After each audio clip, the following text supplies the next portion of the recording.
Praktikum pertama merupakan pengenalan dan isolasi bakteri. Di sini kami menggunakan dua jenis media agar, yaitu media agar nutrien dan media agar mekanki. Nantinya setiap media agar dibuka harus diposisikan di depan api bunsen untuk menjaga lingkungan aseptis. Pertama, ambil sampel fences dengan cotton bud dan letakkan di media agar. Gunakan ose yang sudah disterilkan dengan api langsung untuk menyebarkan sampel ke seluruh bagian agar secara merata.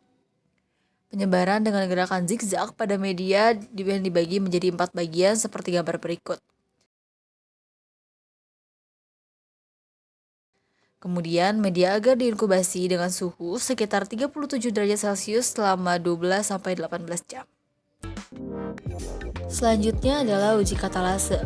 Ambil satu koloni bakteri yang sudah kita isolasi kemarin dan letakkan pada kaca preparat yang sudah ditetesi dengan hidrogen peroksida 3% sekitar 3 tetes. Aduk dengan ose dan amati yang terjadi. Jika terjadi buih, maka hasil berupa positif, namun jika tidak terlihat buih seperti pada sampel kami, maka hasil uji katalase yaitu negatif. Untuk uji pewarnaan, ambil lagi satu koloni bakteri dengan ose dan letakkan pada kaca preparat, kemudian disebarkan. Tunggu sedikit dan panaskan di api tanpa mengenai apinya langsung hingga kering. Kemudian teteskan pewarna gentian violet sebagai pewarnaan dasar. Lalu tunggu dan bilas dengan air mengalir. Kemudian berikan lugol sebagai pewarna bakteri. Tunggu dan bilas kembali. Ketiga, berikan decolorizing agent berupa aseton untuk mengikat warna ungu pada bakteri gram positif. Sehingga saat dibilas, hanya bakteri gram positif yang berwarna ungu dan bakteri gram negatif kehilangan warnanya. Terakhir, berikan safranin untuk mewarnai bakteri gram negatif menjadi merah. Tunggu sebentar dan bilas kembali. Hasilnya dapat dilihat melalui mikroskop seperti pada gambar tersebut. Dan pada hasil ini dapat kami simpulkan bahwa bakteri kami bergram negatif dikarenakan warnanya yang merah dan memiliki bentuk kukus.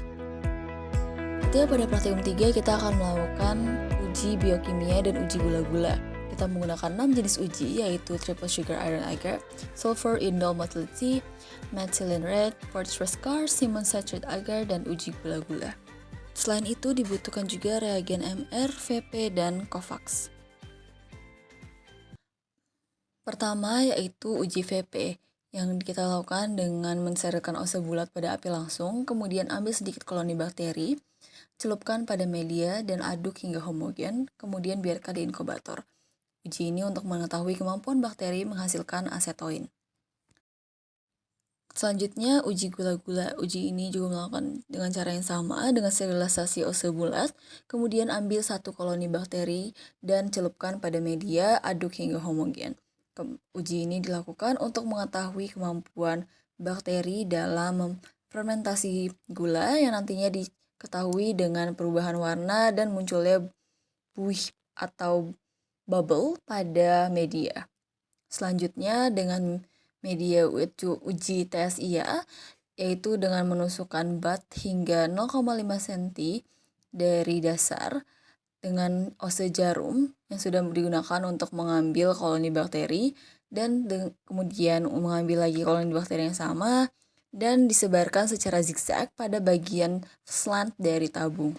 Kemudian kita biarkan di inkubator. Ini untuk mengetahui kemampuan bakteri untuk menfermentasi 3 jenis karbohidrat yaitu glukosa, laktosa, dan sukrosa. Selanjutnya untuk uji SIM kita menggunakan ose jarum yang kita sterilkan lebih dahulu, kemudian ambil satu koloni bakteri dan tusukkan tegak lurus pada media SIM. Media SIM ini untuk mengetahui kemampuan bakteri memproduksi H2S dari reduksi sulfur, juga kemampuannya untuk memecah triptofan asam amino dalam bentuk senyawa indol yang nantinya setelah diberikan reagen COVAX akan bereaksi dengan memberikan warna merah dengan bentuk cicin pada ujung media. Kemudian juga untuk mengetahui motility atau kemampuan bakteri bergerak, apakah bakteri itu memiliki flagel atau tidak.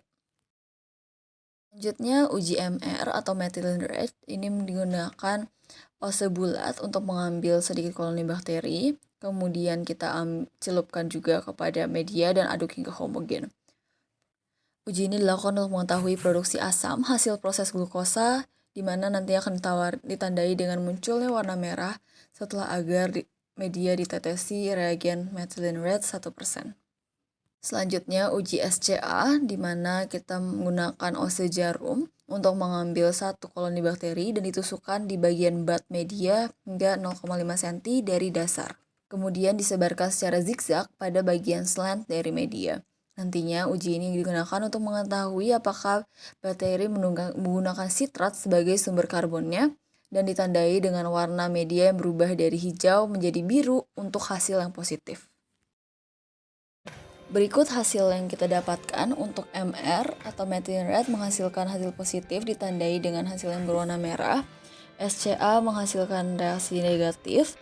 SIM berikut setelah reagen COVAX, di mana indolnya itu positif dikarenakan ada cincin merah.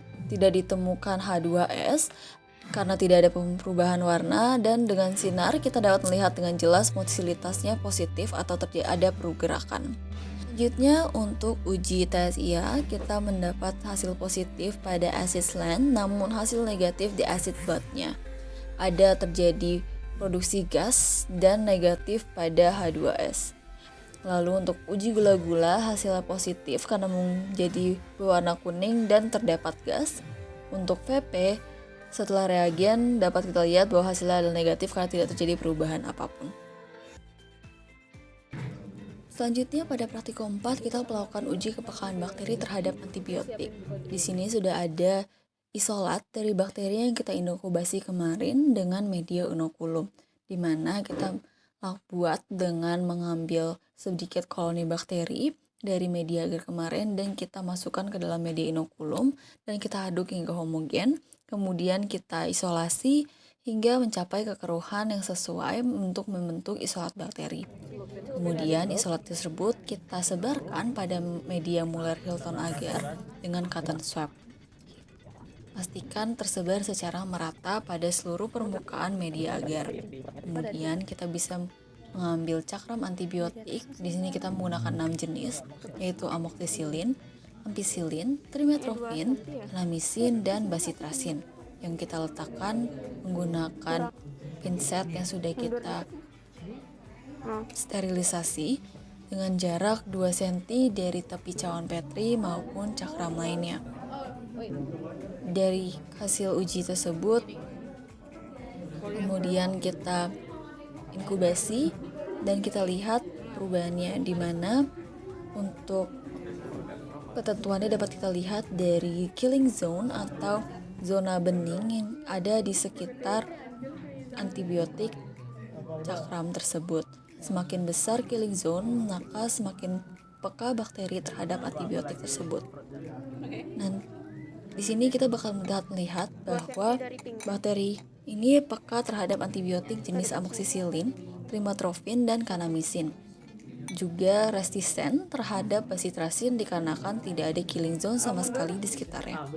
Sehingga kita dapat menyimpulkan bahwa untuk penanganan bakteri yang menyebabkan diare pada ayam ini, kita dapat menggunakan antibiotik berupa trimethoprim yang memberikan efek terbesar berupa killing zone seluas 27 mm dari uji kepekaan bakteri yang sudah kita lakukan tadi.